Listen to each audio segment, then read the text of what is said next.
हरे कृष्ण कृष्ण कृष्ण हरे हरे, हरे राम राम राम हरे हरे. नमस्कार बंधू भगिनींनो, आपल्या सगळ्यांचं सहर्ष स्वागत आहे स्वास्तिकम या माझ्या चॅनलवर. आज मी आपल्यासाठी भगवद्गीता जशी आहे तशी भक्तिवेदांत स्वामी प्रभुपाद ह्यांच्याद्वारे निर्मित घेऊन आलेली आहे. तरी आपण सगळ्यांनी श्रवण करावं. हरे कृष्ण कृष्ण कृष्ण हरे हरे, हरे राम राम राम हरे हरे, हरे कृष्ण कृष्ण कृष्ण हरे हरे, हरे राम राम राम हरे हरे. काय എല്ലാവരും ऐराचा सदानंदीचा उदगायुध देवाला पुष्प अर्पण करते. पुष्पं समर्पयामि.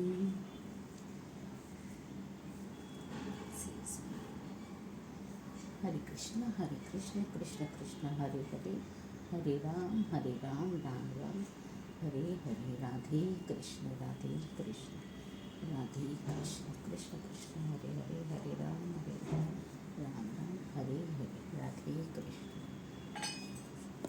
नैवेद्य अर्पण करते.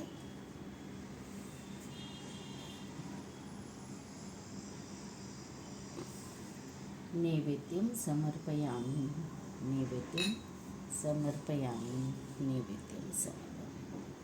हरे कृष्ण कृष्ण कृष्ण हरे हरे, हरे राम राम राम हरे हरे. चला मग आजच्या व्हिडिओ सुरुवात करूया. आणि आपल्याला जर माझा व्हिडिओ खरंच आवडत असेल तर नक्कीच आपण माझ्या चॅनलला सबस्क्राईब करा, माझ्या व्हिडिओला लाईक करा आणि कमेंटमध्ये राधे कृष्ण लिहायला विसरू नका. राधे कृष्ण.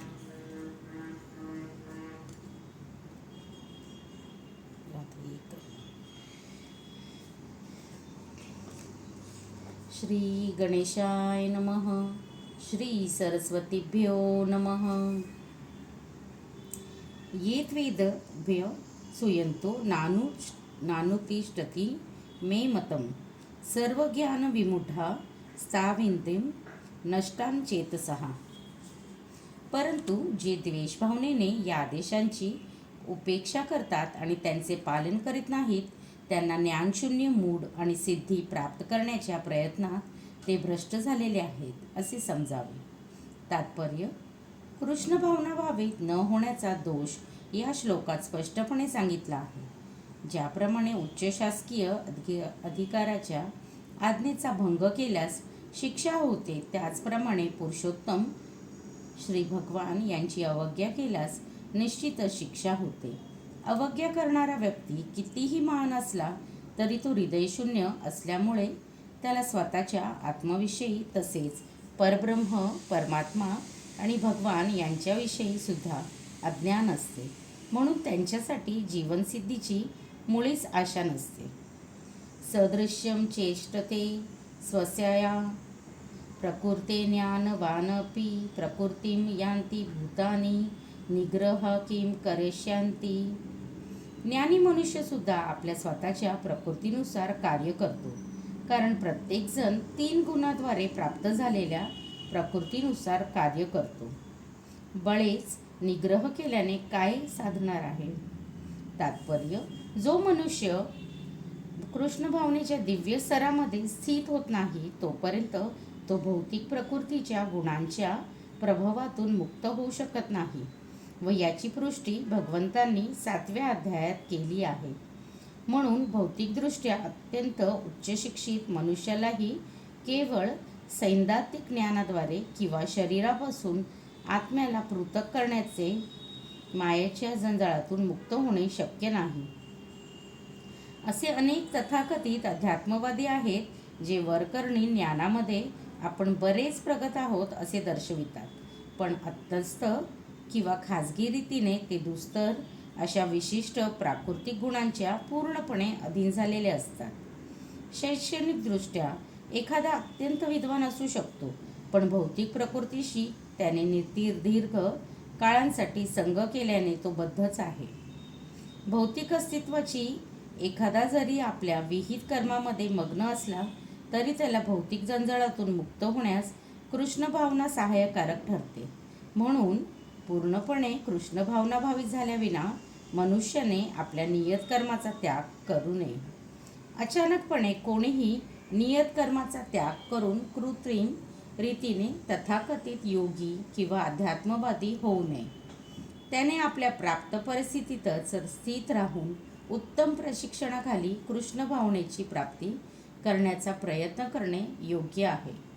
याप्रमाणे तो श्रीकृष्णाच्या मायाशक्तीच्या तावडीतून मुक्त होऊ शकतो. इंद्रियेन्द्रिय सार्थे रागद्वैषो व्यवस्थितो तर्यानवशमार्गच्यते हास्य परिपंथिनो. इंद्रिय आणि इंद्रियविषयी यांच्याशी संबंधित आसक्ती आणि विरक्ती यांना नियंत्रित करण्यासाठी नियम आहे. मनुष्याने अशा आसक्ती आणि विरक्तीने प्रभावित होऊन करू नये, कारण आत्मसाक्षात्कारच्या मार्गात ते अडथळेच आहेत. तात्पर्य: जे कृष्ण भावना भावित आहेत त्यांना स्वाभाविकपणेच भौतिक इंद्रिय तृप्तीमध्ये मग्न होण्याकडे कल नसतो. पण जे कृष्ण भावना भावित नाहीत त्यांनी शास्त्रामधील विधिविधान निषेधांचे पालन करणे आवश्यक आहे. अनिर्बंध इंद्रिय तृप्ती भौतिक बंधनास कारणीभूत ठरते, पण जो शास्त्रातील विधिनिषेधांचे पालन करतो तो इंद्रिय विषयांद्वारे बद्ध होत नाही. उदाहरणार्थ, लैंगिक उपभोग ही एक बद्ध जीवांसाठी अत्यावश्यक बाब आहे. विवाहबंधनाखाली लैंगिक भोगास अनुमती देण्यास आली आहे. शास्त्राच्या आदेशानुसार मनुष्याला आपल्या पत्नीशिवाय इतर कोणत्याही स्त्रीबरोबर भोग करण्यास मनाई करण्यास आली आहे. इतर सर्व स्त्रियांना त्याने मातेसमान मानले पाहिजे. पण असे आदेश असतानाही मनुष्याचा परस्त्री संबंध ठेवण्याकडे कल असतो. या प्रवृत्ती निग्रहित करणे आवश्यक आहे, नाहीतर ते आत्मसाक्षात्काराच्या मार्गामध्ये विघ्नकारक बनतात. जोपर्यंत भौतिक शरीर आहे तोपर्यंत भौतिक शरीराच्या गरजा पुरविण्यास अनुमती आहे, परंतु या गरजा शास्त्रीय विधिविधानानुसारच भोगविण्यास अनुमती आहे. आणि तरीही अशा विधिनिषेधांवर आपण विसंबून राहू नये. अशा विधिनिषेधांवर आसक्त न होता मनुष्याने त्याचे पालन केले पाहिजे, कारण ज्याप्रमाणे राजमार्गावरही नेहमी अपघाताची शक्यता असते, त्याचप्रमाणे विधिनिषेधानुसार केलेल्या इंद्रियतृप्तींनाही तो वाममार्गाकडे जाऊ शकतो. जरी राजमार्गाचे काळजीपूर्वक रक्षण केले जाते तरी अशा अत्यंत सुरक्षित रस्त्यावर काहीच धोका नसल्याची कोणीही हमी देऊ शकणार नाही. भौतिक संगतीमुळे इंद्रियतृप्ती करण्याची प्रवृत्ती अनादिकालापासून चालत आली आहे. म्हणून नियंत्रित इंद्रियतृप्ती केल्यानेही पतन होण्याची शक्यता असतेच. यासह नियंत्रित इंद्रिय भोग करण्याची आसक्ती सर्व प्रकारे टाळली पाहिजे.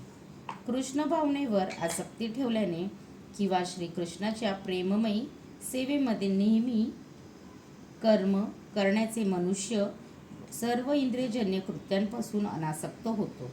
म्हणून जीवनाच्या कोणत्याही स्थितीमधून कृष्ण भावनेपासून कोणीही अनासक्त होण्याचा प्रयत्न करू नये. सर्व प्रकारच्या इंद्रियांच्या आसक्तीपासून अनासक्त होण्याचा मूळ उद्देश म्हणजे कृष्ण भावनाच्या स्तरावर स्थित होय. श्रेयासनव धर्मो विघ्नः परमधर्मस्वनुष्ठितात् स्वधर्मे निधनं श्रेयः परधर्मो भयावह. इतरांच्या कर्माचे उत्तम रीतीने पालन करण्यापेक्षा स्वतःचे नियत कर्माचे दोषयुक्त असले तरी पालन करणे अधिक श्रेयस्कर आहे. स्वतःचे कर्म जरी एखाद्याचा विनाश झाला तरी दुसऱ्याचे कर्म करण्यापेक्षा ते श्रेयस्कर आहे, कारण दुसऱ्याच्या मार्गाचे अनुसरण करणे भयावह आहे. तात्पर्य: म्हणून मनुष्याने इतरांच्या नियत कर्माचे अनुसरण करण्यापेक्षा पूर्णपणे कृष्ण भावनेमध्ये आपले नियत कर्म करावे. भौतिकदृष्ट्या प्रकृतीच्या गुणांच्या प्रभावाखाली मनुष्याच्या मानसिक आणि शारीरिक स्थितीला अनुसरून सांगण्यात आलेली कर्मे म्हणजे नियत कर्म होते. आध्यात्मिक कर्मे म्हणजे श्रीकृष्णाच्या दिव्य सेवेसाठी आध्यात्मिक गुरूने दिलेल्या आज्ञेनुसार केलेली कर्मे होत. परंतु भौतिक असो व आध्यात्मिक असो, मनुष्याने दुसऱ्याच्या नियत कर्माचे अनुकरण करण्यापेक्षा मृत्यूच्या अंतिम शयापर्यंत आपल्याच नियत कर्मामध्ये दृढ राहिले पाहिजे. आध्यात्मिक स्तरावरील कर्मे आणि भौतिक स्तरावरील कर्मे ही भिन्न असू शकतात, परंतु कर्म करण्यासाठी अधिकृत मार्गदर्शनानुसार आचरण करण्याचे तत्त्व नेहमीच उत्तम असते. जेव्हा मनुष्य भौतिक गुणांच्या आधिपत्याखाली असतो तेव्हा त्याने आपल्या विशिष्ट परिस्थितीनुसार शास्त्राच्या नियमांचे पालन केले पाहिजे. तसेच त्यांनी इतरांचे अनुकरण करू नये. उदाहरणार्थ, सत्वगुणांमध्ये असणारा ब्राह्मण अहिंसक असतो, तर क्षत्रिय व राजसिक गुणांमध्ये असल्यामुळे त्याला हिंसक बनण्याची मुभा आहे. यासह अहिंसक तत्वाचे पालन करणाऱ्या ब्राह्मणाचे अनुकरण करण्यापेक्षा क्षत्रियाने हिंसक नियमाचे पालन करतेवेळी पराभूत होणे हेच त्याच्यासाठी श्रेयस्कर आहे. प्रत्येकाने आकस्मिकपणे आपली हृदयशुद्धी न करता क्रमाक्रमाने करावी. तरीही जेव्हा एखादा भौतिक गुणांच्या पलीकडे जातो आणि पूर्णपणे कृष्ण भावनेत स्थित होतो तेव्हा प्रमाणित आध्यात्मिक गुरूच्या मार्गदर्शनाखाली तो कोणतीही गोष्ट करू शकतो. कृष्ण भावनेच्या अशा परिपूर्ण अवस्थेमध्ये क्षत्रिय हा ब्राह्मणाप्रमाणे कार्य करू शकतो किंवा ब्राह्मण हा क्षत्रियाप्रमाणे कार्य करू शकतो. दिव्य आध्यात्मिक स्तरावर भौतिक जगतातील विषमता लागू पडत नाही. उदाहरणार्थ, विश्वामित्र हे मूलतः क्षत्रिय होते, पण नंतर त्यांनी ब्राह्मण म्हणून कार्य केले.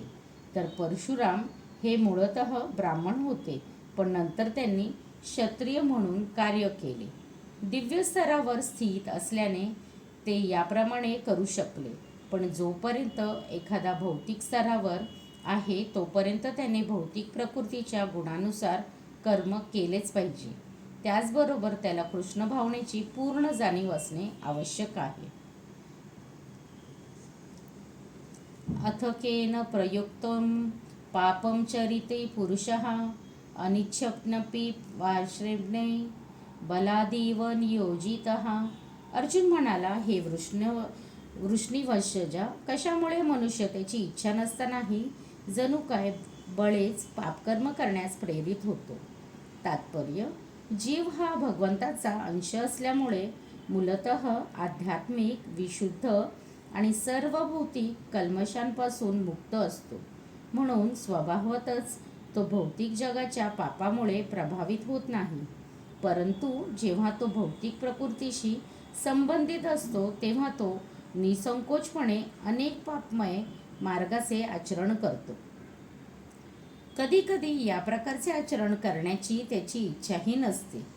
यासह जीवाच्या विकृत स्वभावाबद्दल अर्जुनाने श्रीकृष्णांना विचारलेला प्रश्न समर्पक होतो. जरी काही वेळा जीवाला पाप करायचे नसले तरी त्याला बळेच पाप करण्यास भाग पडले जाते. तथापि पापकर्म करण्यास अंतर्यामी परमात्मा प्रेरित करीत नसून इतर कारणांमुळे पापकर्मे घडतात. त्यासंबंधी पुढील श्लोकात भगवंतांनी सांगितले आहे, काम एष क्रोध एष रजोगुण समुद्भवः महाशनो महापापम विद्मैनैम वैरिणम. श्री भगवान म्हणाले, हे अर्जुना, रजोगुणांच्या संपर्कातून उत्पन्न झालेला हा काम आहे आणि नंतर तो क्रोधामध्ये रूपांतरित होतो. तोच या जगताचा सर्वभक्षक महापापी शत्रू आहे. तात्पर्य, ज्यावेळी एखादा जीव भौतिक सृष्टीच्या संपर्कात येतो तेव्हा रजोगुणांच्या संगामुळे त्याच्या श्रीकृष्णाशी असणाऱ्या शाश्वत प्रेमाचे रूपांतर कामविकारात होते. दुसऱ्या शब्दात सांगायचे झाल्यास, ज्याप्रमाणे आंबट चिंचेच्या संपर्कामुळे दुधाचे दह्यामध्ये रूपांतर होते, त्याचप्रमाणे त्याच्या भगवंतांशी असणाऱ्या प्रेमभावनेचे रूपांतर कामविकारात होते. नंतर कामाची जेव्हा तृप्ती होत नाही तेव्हा क्रोधामध्ये रूपांतरित होतो. क्रोधाचे रूपांतर मोहात होते आणि मोहामुळे भौतिक अस्तित्व चालूच राहते. म्हणून काम हा जीवाचा महाशत्रू आहे आणि केवळ हाच काम विशुद्ध जीवाला भौतिक जगतात गुरफटून राहण्यास प्रेरित करतो. क्रोध हा तमोगुणांचे प्रकटीकरण आहे. प्रकृतीचे हे गुण स्वतःला क्रोध आणि तत्सम उपविकारांच्या रूपात प्रकट करतात. म्हणून जर रजोगुणांच्या तमोगुणाप्रत अधपतन करण्याऐवजी त्याची जगण्याचे आणि कर्म करण्याच्या विधीद्वारे सत्वगुणाप्रत उन्नती केली तर मनुष्याचे क्रोधामुळे होणाऱ्या अधपतनापासून आध्यात्मिक आसक्तीद्वारे रक्षण होऊ शकते. पुरुषोत्तम श्री भगवान हे आपल्या नित्यवृत्तीगत होणाऱ्या आध्यात्मिक आनंदासाठी स्वतःला अनेक रूपामध्ये विस्तारित करतात आणि जीव हे याच आध्यात्मिक आनंदाचे अंश आहेत. जीवांना आंशिक स्वातंत्र्यही आहे, परंतु आपल्या स्वातंत्र्याचा दुरुपयोग केल्यामुळे जेव्हा त्यांचा सेवाभाव इंद्रिय भोग करण्याच्या प्रवृत्तीमध्ये रूपांतरित होतो तेव्हा ते कामाच्या अधिपत्याखाली येतात आणि भौतिक सृष्टीची निर्मिती भगवंतांनी बद्ध जीवांना आपल्या कामवृत्तीची पूर्तता करतात यावी म्हणून केली आहे. दीर्घकाळ कामवासनाची पूर्ती करण्याच्या प्रयत्नात निष्फळ झाल्यावर जीव आपल्या वास्तविक स्वरूपाबद्दल जिज्ञासू होतो. ही जिज्ञासा म्हणजे वेदांत सूत्रांचा प्रारंभ आहे.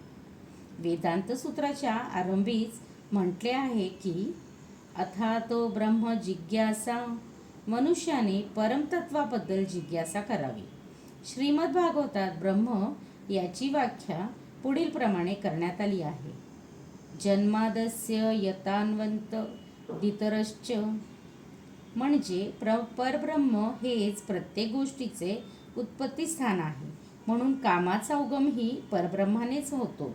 यासव जर कामाचे रूपांतर परब्रह्मावरील प्रेमामध्ये केले अथवा कृष्ण भावनेमध्ये केले किंवा दुसऱ्या शब्दात सांगायचे तर श्रीकृष्णांच्या सेवेसाठी सर्व गोष्टींची अपेक्षा ठेवल्यास काम आणि क्रोध या दोहांना आध्यात्मिक स्वरूप प्राप्त होऊ शकते. भगवान श्रीराम यांचा अनन्य सेवक हनुमान याने रावणाच्या सुवर्ण कलेला लंकेला भस्मसात केलं आणि आपला क्रोध प्रदर्शित केला, परंतु असे केल्याने तो भगवंतांचा महान भक्त बनला. ह्या ठिकाणी श्रीमद भागवतेतही भगवान आपल्या संतुष्टीकरिता अर्जुनाला शत्रूवर क्रोधित होण्यासाठी प्रेरित करीत आहेत.